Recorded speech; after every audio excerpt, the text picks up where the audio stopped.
Okey, selamat pagi. Selamat bertemu kembali di di PDPR kita yang minggu ke-20. So, untuk hari ini 28 Jun 2021, kita akan sambung, kita masih di bab 3, kod arahan. Okey, hari ini kita akan cover dua topik, iaitu 3.1, poin 2. Perbezaan antara pembeli ubah dan pemalar dalam segmen kod dan menghasilkan segmen kod menggunakan fungsi input output. Okey, ini adalah goal objektif kamu hari ini. Okey, yang pertama kamu dapat bezakan apa pembeli ubah, apa pemalar. Yang kedua, kamu boleh hasilkan segmen kod menggunakan fungsi input dengan output. Okey, tapi sebelum tu kita buat imbas kembali sikit topik kita 3.1.1, iaitu jenis data. Okey, di mana kita ada integer, kita ada double, kita ada char, kita ada boolean dengan string. Okey, untuk topik 3.1.1, kamu kena fahamkan kelima-lima jenis data ni. Cikgu dah tunjuk macam mana dia punya contoh kod.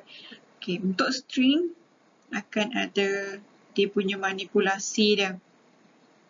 Okey, yang string length, string kalau kita nak cut screen, nak kira berapa banyak string dalam kamu punya input lah, ataupun kamu punya string tu.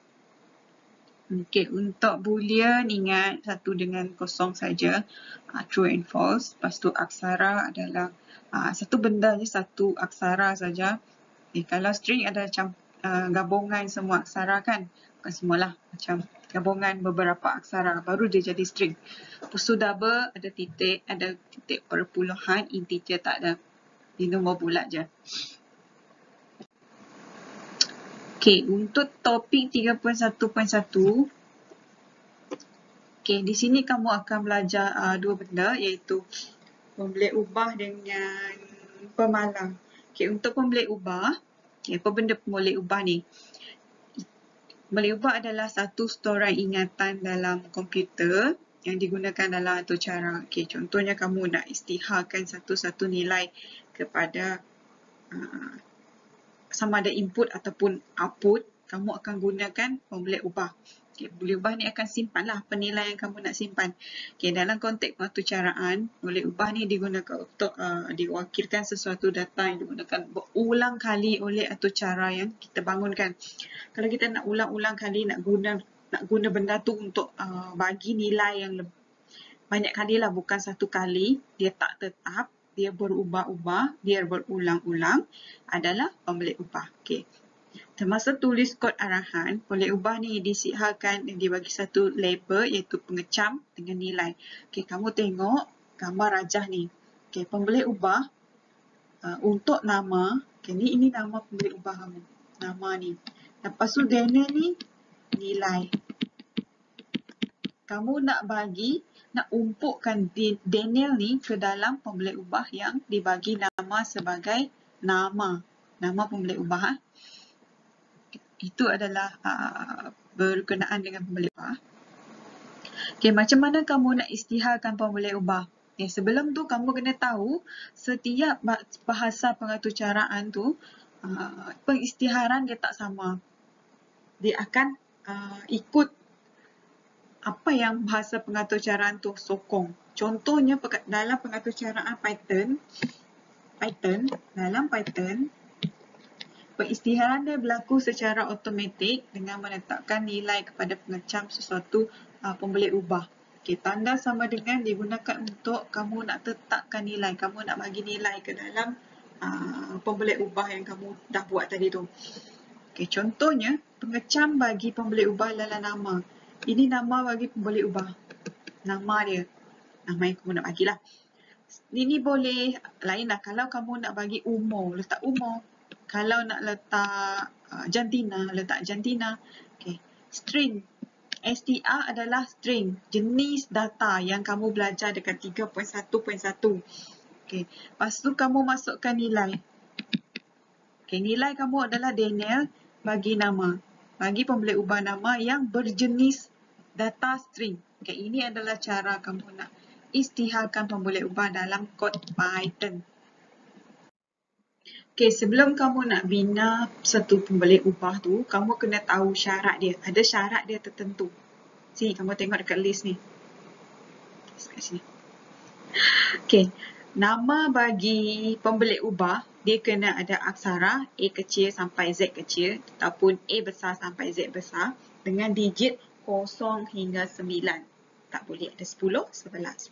Kalau 11, satu-satu lah dia ambil 1 hingga 9 tu satu-satu. Okey, nama bagi pemboleh ubah harus menggambarkan nilai yang dipegang. Contohnya tadi nama, kamu letak nama kan, lepas tu nilai dia Daniel. Kalau umur, letak umur lah. Lepas tu kalau macam Tina, kalau alamat, kena letak menggambarkan nilai yang kamu nak simpan ke dalam pemboleh ubah tersebut. Itu adalah nama pemboleh ubah yang kamu harus buat. Okey, lepas tu nama pemboleh ubah tidak boleh mula dengan nombor. Tak boleh nombor.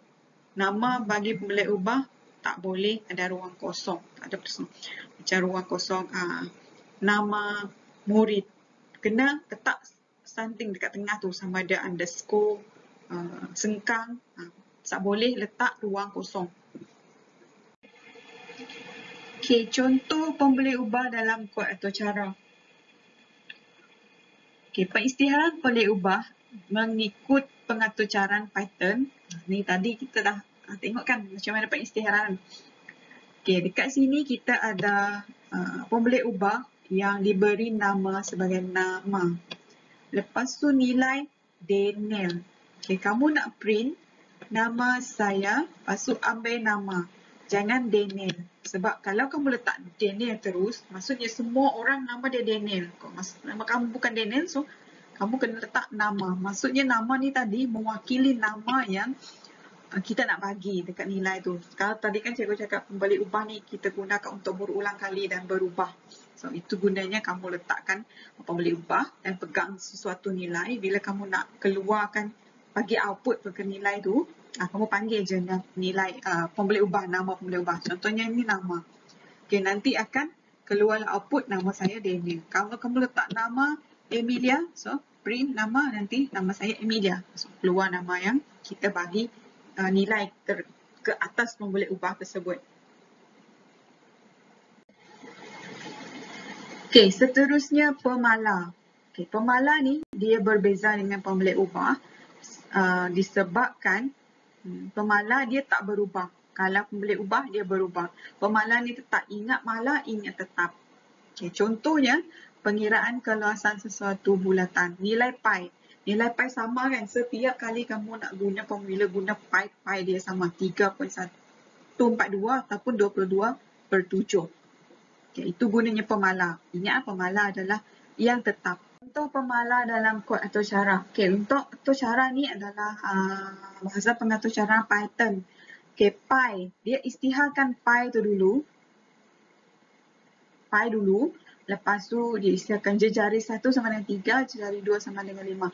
Okay, yang ini pemala, ini pemboleh ubah, ini pemboleh ubah, ini pemboleh ubah, pemboleh ubah. Okay, cara dia guna pemala ni, maksudnya nilai dalam pemala tu tak berubah. So dia guna je pi darab. Ikut formula lah. Darab jejari, darab jejari 02. So jejari darab dengan jejari.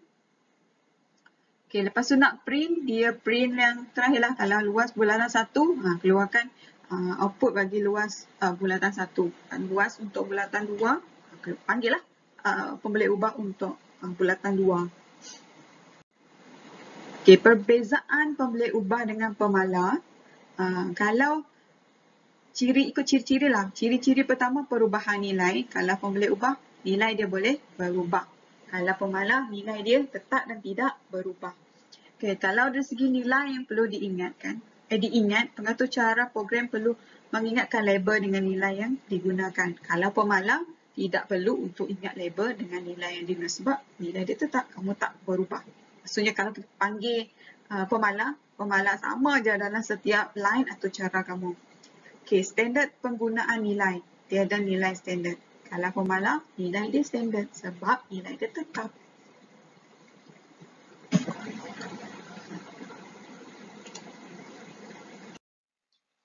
Ini adalah amali kamu. Dia kena buat sebab untuk kod ni, kalau kamu tengok je, kamu tak tahu. Kamu kena type sendiri, buat sendiri dan tengok output dia sendiri. Okay, untuk amali 3.1.2 ni, kamu kena buka satu website iaitu online Python. Sebab hari tu yang untuk code shape tu, banyak yang tak dapat buat. Lagipun dia punya scroll tu ke bawah sangat kan. Kalau yang ni agak senang sikit, okay, untuk yang code dia, kamu tulis kat atas, lepas tu run dia dekat sikit. Tak perlu kamu scroll panjang ke bawah. Okay, untuk yang ni, kamu delete dulu kod yang ada dalam tu. Lepas tu baru kamu type kod. Okay, kamu rujuk muka surat 93 untuk buku teks. Okay. Dalam tu ada kod untuk amali 3.1 tu. So, kamu type balik kod tu dan run. Tekan run dekat sini. Tekan run ni. Dan output kamu akan berada di sini. Yang ni kena buat sendiri. Cikgu tak nampak kamu buat ke tak. Kalau kamu dah siap, kamu bolehlah screenshot lepas tu hantar dekat cikgu. Untuk cikgu semak betul ke tak. Tapi kalau ada error sekalipun, dia akan tunjuk error dia kat mana, ralat dia. Lepas tu tak dapat keluarkan output. So kamu kena buat sampai output tu keluar dengan betul.